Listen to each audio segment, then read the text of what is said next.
India की safety और national security मजाक बन के रह गई है। आई एम सॉरी टू से दिस, बट इस बंदे की जरा वीडियो देखना। ভিসা লাগবে না, কোনো প্রকার পাসপোর্ট লাগবে না, আমি এখন ভারতে ঢুকে যাব। वीजा लागबे ना, पासपोर्ट लागबे ना, एकदम फ्री में चलो आपको इंडिया घुस के बताता हूं। ये शब्द है एक बांग्लादेशी यूट्यूबर दिलवर हुसैन के, जिसने पिछले महीने यूट्यूब पर एक वीडियो अपलोड की जिसमें वो लिटरली डेमो देकर सिखा रहा है कि कोई भी फॉरेनर इंडिया में इलीगली कैसे घुस सकता है। इस दूसरे बांग्लादेशी यूट्यूबर तहसन रकूब को भी ले लो, ये भी ओपनली डेमो के साथ दिखा रहा है कि बस ऐसी छोटी तारों के ऊपर से कूद लिया तो अब भारत के जमीन पर पहुंच जाओगे।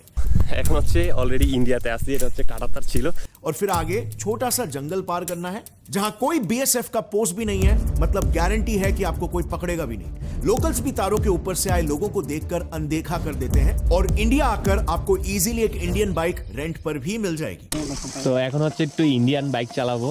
एक ऐसा वीडियो जो क्लियरली एक क्रिमिनल एक्टिविटी, एक इलीगल एक्टिविटी को प्रमोट कर रहा है, उस वीडियो को YouTube पर अपलोड होकर 1 साल हो चुके हैं, उस पर 1.1 मिलियन व्यूज तक आ चुके हैं, लेकिन अब तक इस पर इंडियन अथॉरिटीज ने क्या किया? No action at all. So आखिर क्यों अब तक हमने इस पर कोई भी एक्शन नहीं लिया? और अगर आपको लग रहा है कि ये प्रॉब्लम तो मेजरली बंगाल में ही हो रही रहेगी, मुझे इससे क्या है, तो ऐसा बिल्कुल भी नहीं है। ये आज बंगाल से देश के हर राज्य में फैल चुका है। महाराष्ट्र, उत्तराखंड, झारखंड, यहां तक कि नॉर्थ ईस्टर्न स्टेट्स में भी इनके फैलने के आपको कई सारे केसेस मिल जाएंगे। हमारे फाइनेंस कैपिटल मुंबई का ये हाल है। यहाँ पर हाल ही में 200 फर्जी आधार कार्ड फेंके हुए पकड़े गए थे। और सेम देश की राजधानी दिल्ली का भी यही हाल है। ये वीडियो है दिल्ली के शाहीन बाग एरिया का, जहां पर इस यूट्यूबर ने बस सिर्फ 5 मिनट तक रैंडमली कम से कम 20 लोगों से पूछा कि वो कौन से देश से हैं, और सभी ने बस एक ही जवाब दिया, बांग्लादेश से। शाहीन बाग में आप? हाँ। आप कहाँ से? बांग्लादेश से। आप? बांग्लादेश से। आप कहाँ से? बांग्लादेश। कहाँ से आए हैं? बांग्लादेश से आए हुए हैं। सरकार आप कहाँ से आए हुए हैं? बांग्लादेश। ये area completely illegal Bangladeshi immigrants द्वारा डोमिनेटेड है, और इसीलिए आज वहां पर उनके गट्स इतने बढ़ चुके हैं कि वो सीधे इंडियन अथॉरिटीज को ही धमकी दे देते हैं। सरकार अगर आना चाहे तो नहीं आ सकता। शाहीन बाग का नाम सुना आपने? एक बार बोला अपने मुझे शाहीन बाग, और फिर फील कर ला कि शाहीन बाग है इसका नाम। अगर आने के लिए बहुत बड़ा जिगरा चाहिए, समझ रहे हो ना?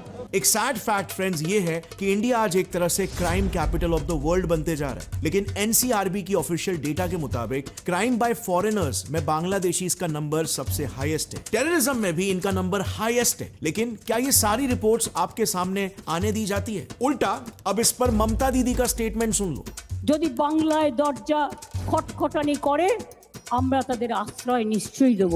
कड़वी सच्चाई फ्रेंड्स ये है, इंडिया की नेशनल सिक्योरिटी को मद्देनजर रखते हुए आई एम सॉरी टू से दिस, बट ये जो रास्ता दिखाया गया था ना इलीगली इंडिया घुसने का, ये कोई इकलौता रास्ता नहीं है, बल्कि ऐसे 100 रास्ते हैं। और यही सारे कड़वे फैक्ट्स आज इस वीडियो में जितना हो सके मैं एक्सपोज करने की कोशिश करूंगा, और एग्जैक्टली आपको बताऊंगा कि कौन से अलग राज्यों में आते हैं इंडिया, क्या क्या पैतरे अपनाते हैं ताकि ये पकड़े ना जाए, और अल्टीमेटली कैसे ये इंडिया में आने के बाद अपना नाम बदलकर इंडियन सिटीजनशिप, इंडियन पासपोर्ट, आधार कार्ड और इवन रिजर्वेशन के लिए कास्ट सर्टिफिकेट तक बनवा लेते हैं, और जिसके बल पर इन्हें रिजर्व्ड गवर्नमेंट जॉब्स तक मिल जाती है। अरे जॉब्स तो छोड़ो यार, पीएम आवास योजना के तहत इन्हें हमारी गवर्नमेंट घर तक बना के दे रही है। मुंबई सहित पूरे देश में बांग्लादेशी नागरिकों की घुसपैठ एक बड़ी समस्या है। इस तरह की तस्वीर जो है जब सामने आती है तो सवाल ये उठता है कि आखिर घुसपैठियों को लेकर कड़ी कार्रवाई कब होगी? They have no passport, they have no visa. Bangladesh में बैठे बैठे एक वोटर आयडेंटिटी कार्ड बना सकते हो। जवळ 200 लोकांचे आधार कार्ड कचऱ्यामध्ये पडलेले आहेत। लोकल लोग हैं, 2040 तक अल्पसंख्यक हो जाएंगे। शाहीन बाग का नाम सुना आपने?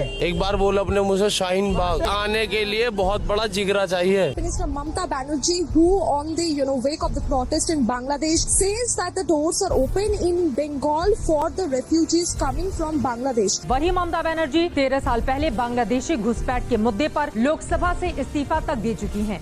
बांग्लादेश से आने वाले घुसपैठिए हिंदुस्तान के लिए संकट हैं। दिलवर हुसैन और तहसान रकूब ये दोनों भी इंडिया मेघालय के रूट से घुसे थे, जहां पर बेसिकली ये इलीगल इमिग्रेंट्स करीमगंज से मेघालय के बॉर्डर के थ्रू इंडिया आते हैं, फिर वहां से तुरंत आसाम, त्रिपुरा और नागालैंड चले जाते हैं, एंड फाइनली कोलकाता पहुंचकर फेक डॉक्यूमेंट्स एक्रू करके वो वहां पर हमेशा नहीं रहते, बल्कि तुरंत दिल्ली या किसी साउथ इंडियन स्टेट में जाकर सेटल हो जाते हैं।